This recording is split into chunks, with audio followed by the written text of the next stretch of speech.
Aqui é o professor Rodolfo e nesse vídeo nós vamos falar sobre a majoração e combinação das ações atuantes nas longarinas. Serão citadas aqui algumas normas, a BNT NBR 6118, Projeto de Estruturas de Concreto, Procedimento, NBR 7187, Projeto de Pontes, Viadutos e Passarelas de Concreto, NBR 7188, Carga Móvel Rodoviária e de Pedestres em Pontes, Viadutos, Passarelas e outras estruturas, de 2013, que vale dizer que está em revisão atualmente, NBR 8681, Ações de Segurança nas Estruturas, Procedimento.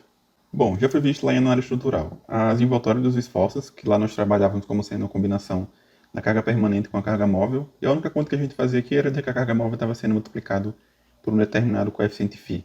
Não tínhamos muita discussão sobre o φ, era um valor que eu passava para vocês, 1,5, 1,6, 1,7, 1,8, variava de questão para questão. E também a gente já viu lá em análise estrutural o assunto de ações de segurança nas estruturas. Vimos lá que tem vários tipos de combinação, aqui eu vou focar só na combinação normal, que é o que a gente precisa por enquanto. Então dizia lá que uma solicitação de cálculo, um determinado efeito de cálculo, era o somatório das cargas permanentes, multiplicado por um determinado coeficiente de majoração γg. Quando era o caso da gente ter mais de uma ação variável, tomávamos uma delas como sendo a variável principal, a qual era então multiplicada pelo coeficiente γq, e as demais ações variáveis entravam como variáveis secundárias, que também eram multiplicadas pelo γq, mas também multiplicada por um outro coeficiente π0. O que a gente vai fazer aqui é unir esses dois assuntos, né? Então, o que a gente tinha lá no assunto de envoltórias como carga permanente é a mesma coisa que a gente tinha no assunto de ações de segurança como o G, permanente também, né? No nosso caso aqui, envoltórias dos esforços da carga móvel, é o que a gente tinha lá, ações de segurança como sendo as ações variáveis. No caso aqui vai ser a nossa variável principal, carga móvel. Ações permanentes, G e K, a ordem que eu vou seguir na apresentação aqui. Ações variáveis, cargas móveis, Q, coeficiente de majoração γg e γq, coeficiente de majoração φ e combinação normal para o LU, SD ou E, como queira. Eu vou usar a nomenclatura de SD ou de E, não sei. Sobre as ações permanentes, são as ações que ocorrem com valores constantes ou de pequena variação em torno de sua média durante praticamente toda a vida da construção. Temos aqui as ações permanentes diretas, peso próprio dos elementos da construção, incluindo o peso próprio da estrutura e de todos os elementos construtivos permanentes. Peso dos equipamentos fixos, empuxos devido ao peso próprio de terras não removíveis e de outras ações permanentes sobre elas aplicadas. A gente já calculou aqui as nossas ações permanentes. Temos ainda ações permanentes indiretas, que é o caso aqui da proteção, recalque de apoio, retração dos materiais. Podemos comentar mais sobre elas em vídeos futuros. Sobre ações variáveis, são as ações que ocorrem com valores que apresentam variações significativas em torno da média durante a vida da construção. Exemplos aqui de ações variáveis, nós temos as cargas móveis, veículos, pessoas, vento também é ação variável, variação de temperatura, frenagem, pressões hidrostáticas e hidrodinâmicas, sismos e tantas outras aí que se encaixem aqui nessa definição. Nós temos aqui que o vento é uma ação horizontal, variação de temperatura, também os efeitos são horizontais em suma, frenagem também é horizontal, pressão hidrostática e hidrodinâmica também são horizontais, sismos podem ter outros efeitos aí mais catastróficos, mas a priori também seriam ações horizontais. Então, o princípio que eu vou considerar aqui com vocês são ações variáveis devido aqui às cargas móveis, no nosso caso aqui, os veículos. Inclusive o sismo, né, ele pode ser também uma ação excepcional. O sismo que eu estou colocando aqui seria o sismo previsto na norma, né? Aqui em uma consideração da NBR 7187, as ações variáveis móveis devem ser consideradas em suas posições mais desfavoráveis para a segurança, que é uma coisa que a gente já faz desde a análise estrutural. Bom, sobre os coeficientes de majoração gama, vamos ver primeiro aqui o que diz a NBR 8681.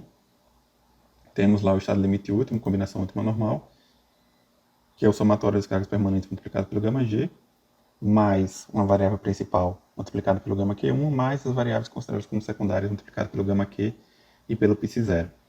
A NBR 8681 ela traz para a gente duas possibilidades. A gente pode considerar as ações separadamente, caso aqui cada uma pode ter um coeficiente diferente. O γg pode ser 1,3, pode ser 1,4, pode ser 1,35, dependendo do carregamento. Mesma coisa também o γq pode assumir valores diferentes para cada ação variável que a gente esteja considerando.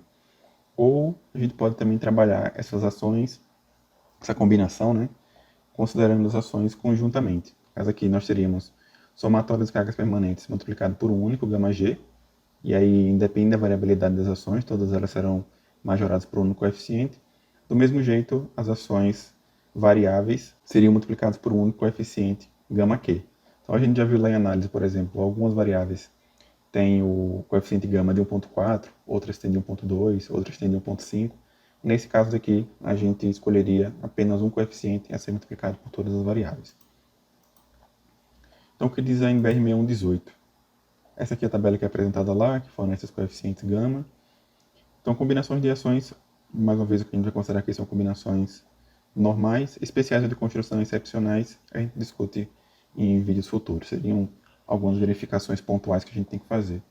No caso aqui, então, de combinações de ações normais, a 6118 coloca todas as ações permanentes como 1,4, ou 1, né? A gente também discute isso daqui a pouco, e ações variáveis, todas elas aqui 1,4, no caso, cargas variáveis, e T aqui temperatura 1,2.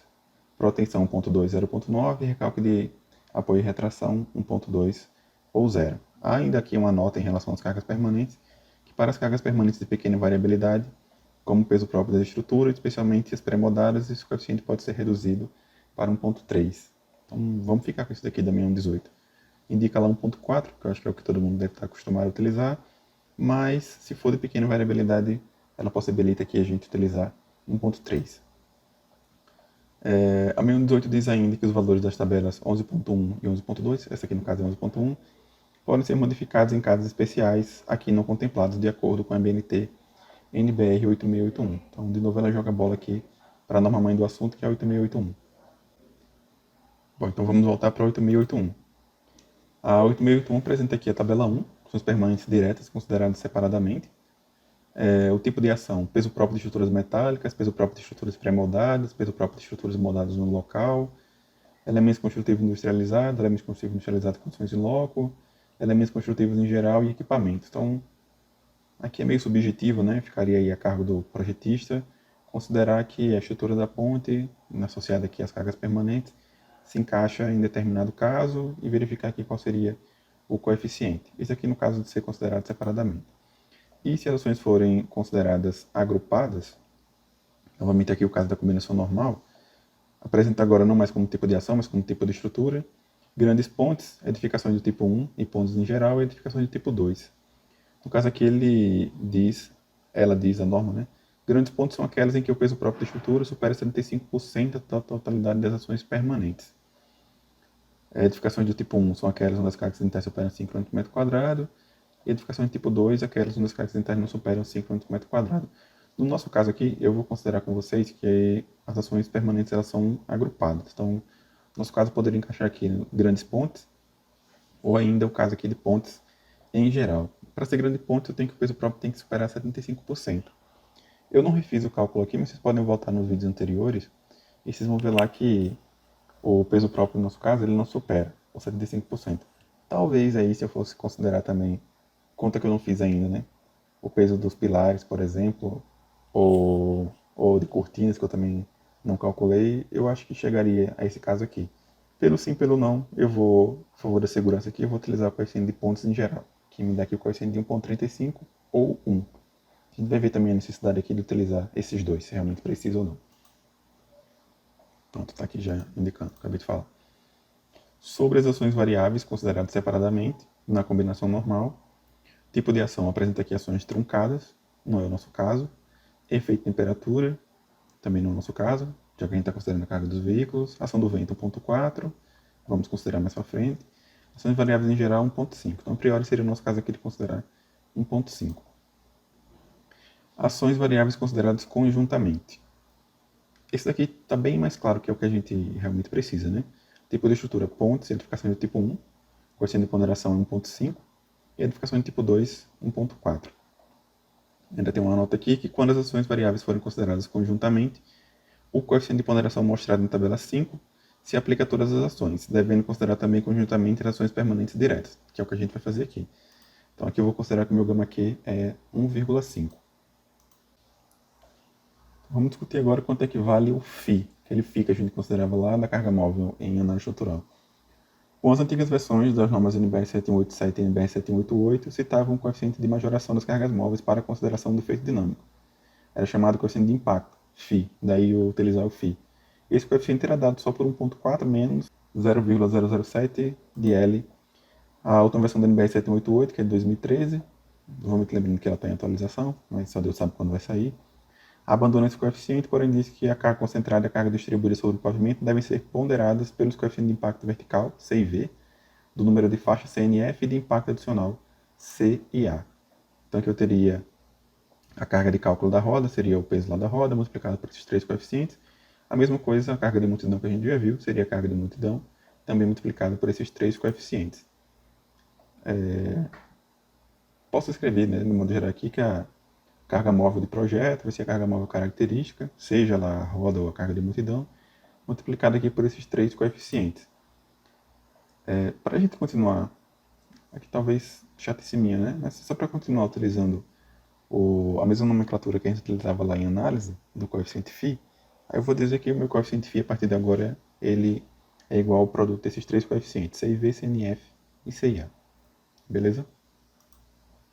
Vamos falar sobre cada um deles aqui agora. Coeficiente de impacto vertical, CIV.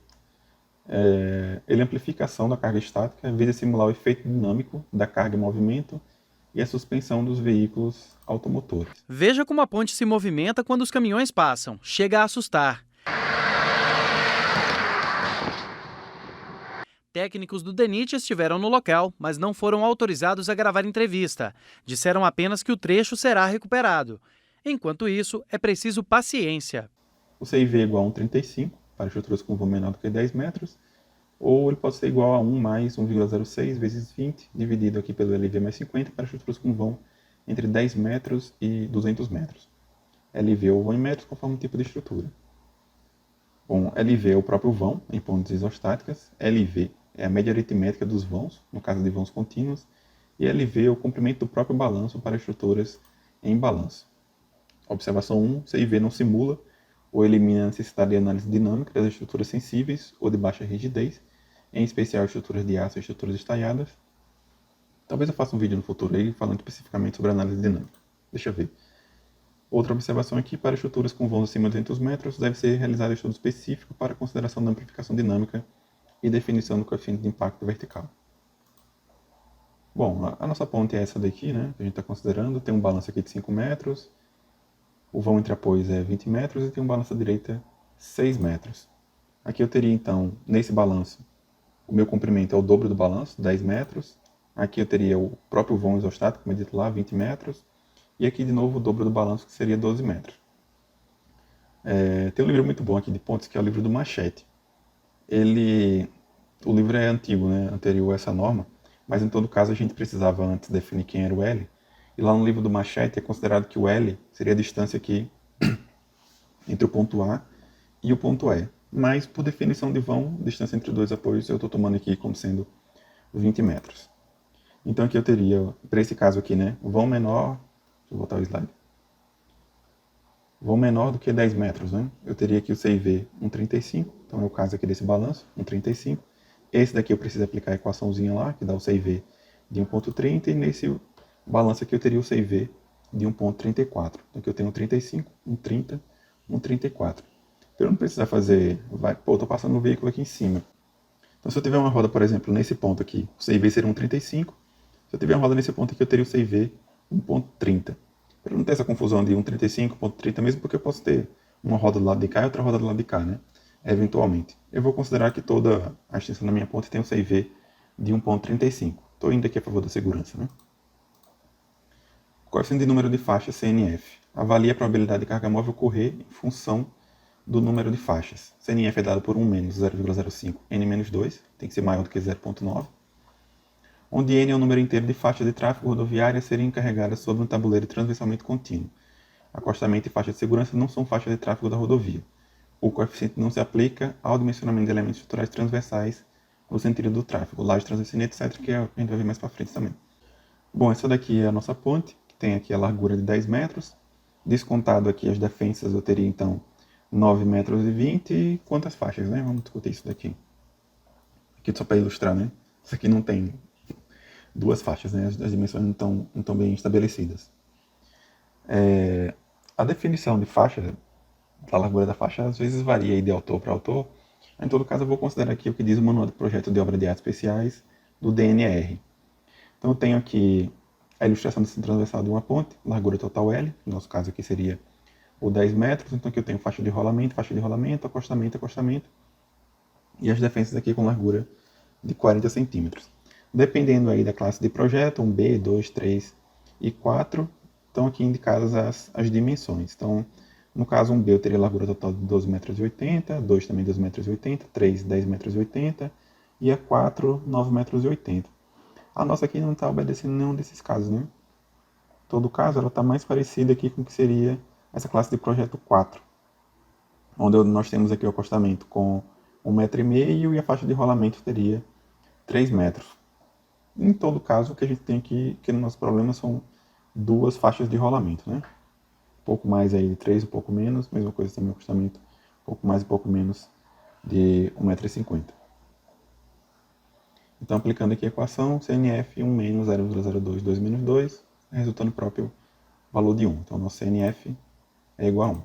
Por fim, o CIA visa simular, questão de impacto adicional, visa simular eventuais imperfeições e outras continuidades na pista de rolamento, no caso de junta, dilatação e nas extremidades das obras, estrutura, transição e acesso. O CIA ele vale 1,25 para obras em concreto ou mistas e 1,15 para obras em aço.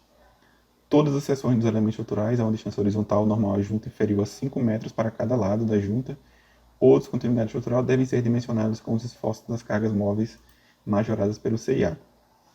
Então seria isso daqui. Eu tenho uma foto aqui da ponteira Cajubá. Aqui eu tenho uma junta. Então 5 metros aqui para cá eu teria que aplicar o CIA e 5 metros aqui para cá eu teria que aplicar também o CIA. O CIA é para simular quando eu estou meu veículo passando aqui por uma junta dessa, né? Eu sempre tenho o impacto da roda, né? Eu deve ter passado por isso, é para sentir o efeito. Mas, né, o que eu tenho nas rodovias aí, Brasil afora, né, não raro acontece alguma coisa desse tipo aqui, né? Uma estrada aí toda esburacada. Pois, e se a estrada desse jeito, não há de melhorar quando chegar numa ponte, né? Que percorre essa estrada. Então, basicamente aqui, o que esse coeficiente tenta simular é justamente esse impacto da roda aqui na junta, mas eu enxergo que esse impacto também é o mesmo que acontece quando o carro passa sobre um buraco. E aí na possibilidade, super possível, né, de eu ter um buraco sobre a minha ponte, eu prefiro considerar esse coeficiente em toda a extensão.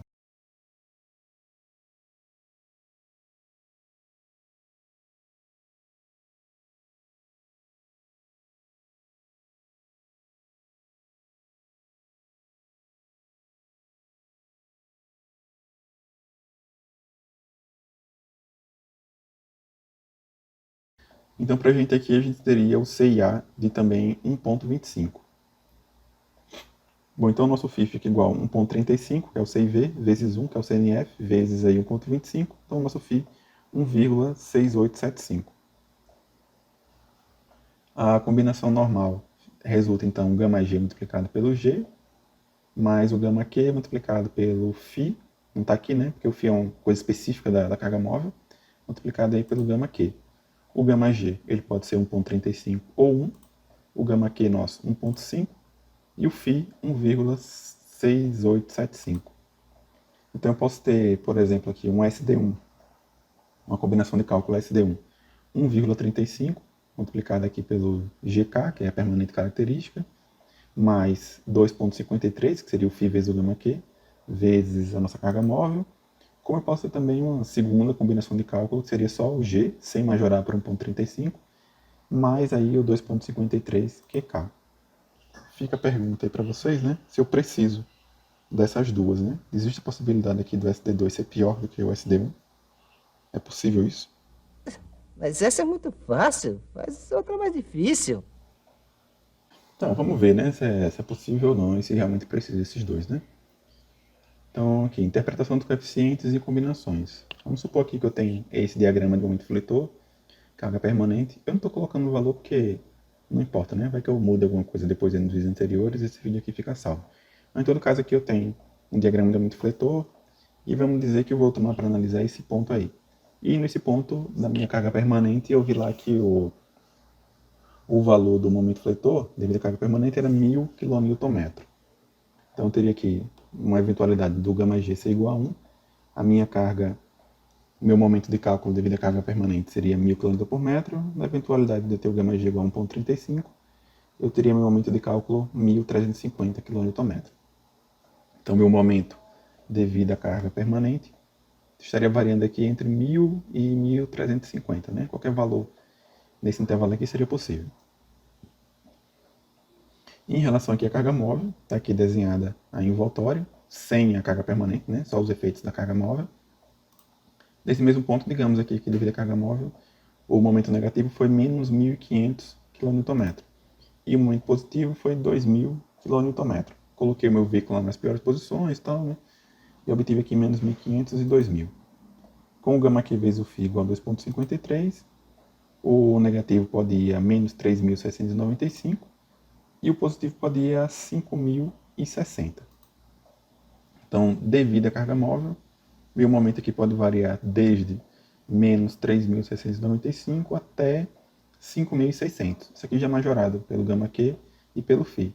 Qualquer valor dentro desse intervalo é possível, inclusive o zero, né? Se eu não tiver o veículo em cima da ponte, o zero seria também uma possibilidade. Então, qualquer valor nesse intervalo aqui é possível. Em relação à carga móvel, em relação à carga permanente, qualquer valor entre 1.000 e 1.350. Beleza aí, né? Se não tiver, pausa o vídeo, volta um pouquinho aí, se for o caso. Tá, pensando aqui na combinação 1.35 GK mais 2,53 QK, vamos tomar primeiro aqui o caso do MGD ser 1.350. Aí eu vou combinar com o valor negativo aqui da carga móvel, menos 3.695. Eu teria então um primeiro momento de cálculo de menos 2.445 kN. Tomando o maior valor positivo, foi o 5.060, eu teria o MD2 6.410. Bom, basicamente o que eu estou fazendo aqui é 1.35 vezes o valor da carga permanente, que é dado 1.000, mais 2.53 vezes os valores que eu tinha obtido para a carga móvel, 1.500 e 2.000, se não me engano. Então, com essa combinação eu tenho aqui um momento negativo, menos 2.445 kN, e o momento positivo, 6.410 kN. Considerando aqui a segunda combinação de cálculo, o GK mais 2.53 QK, que é quando eu tenho o gama G igual a 1, eu teria então o MGD 1.000, que é o menor valor possível, né, do permanente. Combinando aqui com 3.795, eu iria para menos 2.795.